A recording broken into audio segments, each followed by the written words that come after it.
Un saludo, amigas y amigos, y una nueva invitación a pensar en voz alta juntas y juntos, a pocos días de haber terminado la Pascua, la fiesta de la luz, más allá de la tradición religiosa,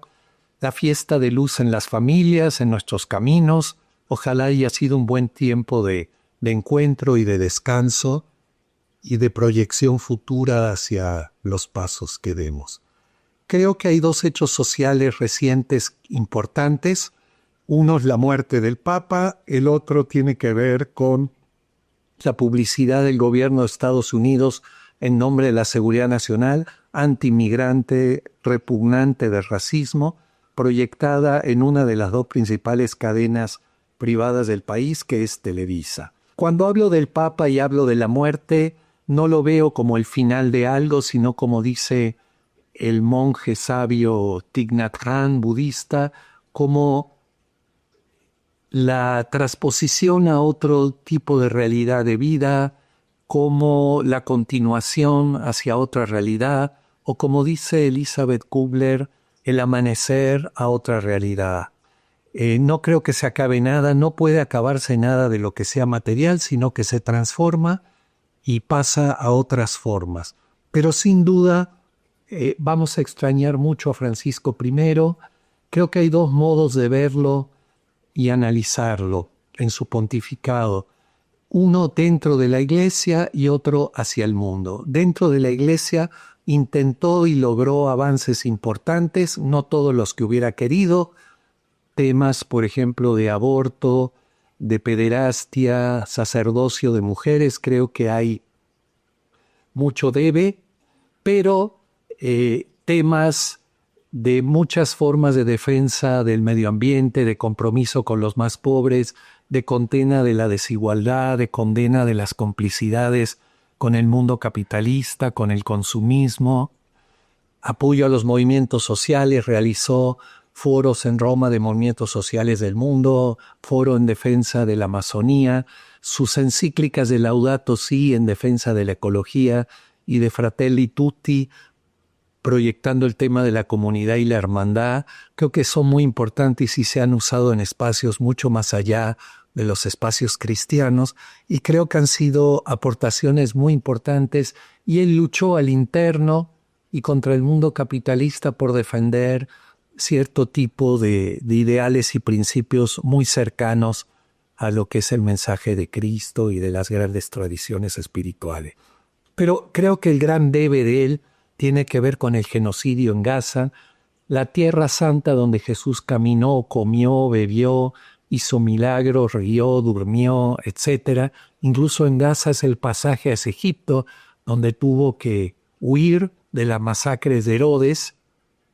a todos los niños de la tierra palestina, y vivió muchos años en Egipto con su familia. Entonces, el genocidio en Gaza es una situación de un nivel de inhumanidad, inmoralidad e impunidad mundial que no tiene nombre. Es sobre una población de 2,5 millones por lo menos de palestinos en esa tierra, encabezado por el gobierno sionista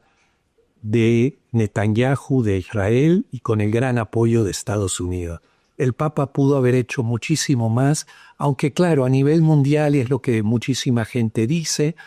fue prácticamente de las grandes voces políticas con poder social la única que se manifestó claramente contra el genocidio y porque se detuviera, y que tuvo gestos de solidaridad con familiares de rehenes israelíes recibiéndolos en Roma, con familiares palestinos en Roma, pero él debió meter su cuerpo en Gaza, quedarse ahí incluso con líderes del Islam y del judaísmo, y no salir de ahí hasta que se diera un cese al fuego y la entrada de ayuda humanitaria. Lo pudo hacer perfectamente, y creo que muchas justificaciones de que no lo dejaron, de que no pudo, de que estaba enfermo, de que era peligroso, no concuerdan para nada con quien tiene una fe cristiana y un análisis social complejo. Esas son simplificaciones. El Papa en septiembre del año pasado hizo el viaje más largo de su historia en el sureste asiático, así que la excusa de su salud, del cansancio o de que no lo dejaron está completamente fuera de lugar. Nadie dejó a Jesucristo hacer lo que hizo y enfrentar a los poderes. Quien cree en la no violencia y en la construcción de paz en serio, mete su cuerpo donde hay que meterlo con la radicalidad necesaria. Y un genocidio no amerita menos que estar en el lugar y decir ya basta. En 2019 él fue a Sudán del Sur, donde hay un genocidio brutal en Darfur, e incluso al saludar al presidente le besó los pies y le pidió que aceptara los acuerdos de paz, cosa que el presidente hizo pocos días después. Entonces el poder social del Papa se pudo usar en una forma muchísimo más clara con su cuerpo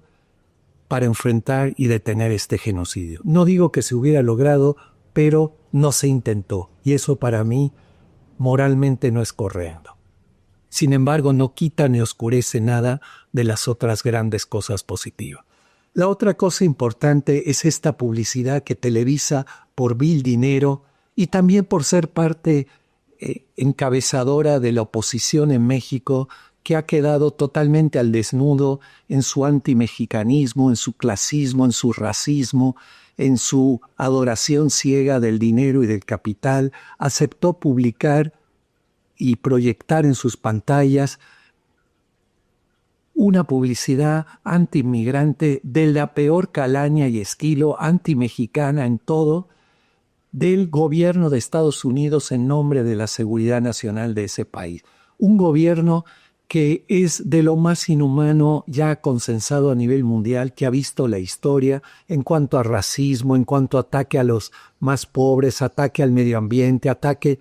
a los derechos laborales, a los derechos de todo tipo humanos que tantos siglos costaron a la humanidad ganar. Y Televisa hace un contrato con este poder político directo del gobierno de Estados Unidos, proyectando publicidad lo más anti-mexicano y anti-migrante que pudiera ser, completamente en contra de las políticas del gobierno y de la inmensa mayoría de la sociedad mexicana. Por eso ha quedado al desnudo el verdadero género de cómo cooperan los poderes económicos de la derecha y la extrema derecha en este país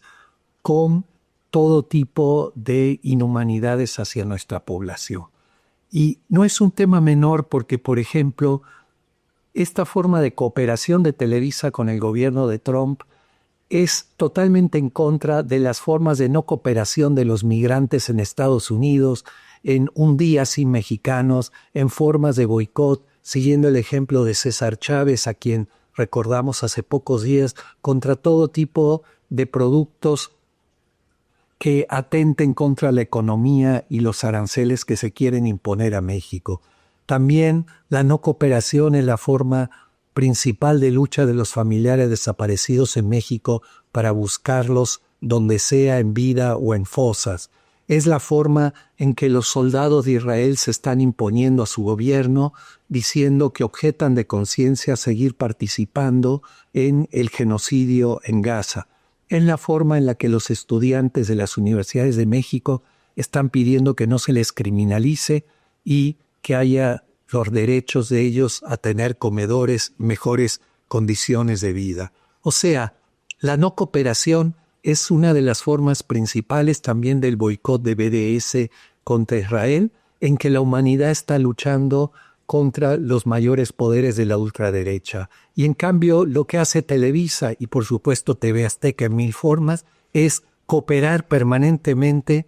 con estos gobiernos inhumanos por vil poder y dinero. Y creemos que el gobierno mexicano se ha visto tibio, sobre todo la Secretaría de Gobernación, porque no podemos estar esperando a cambiar leyes cuando ya se han violado un montón de artículos y son ese tipo de acciones en que en forma inmediata se debió prohibir a partir de un decreto de lo que sea, y eso no es censura, es defender la dignidad de nuestra población en México y en Estados Unidos, y se debió prohibir ese spot. Ojalá no se tarden más.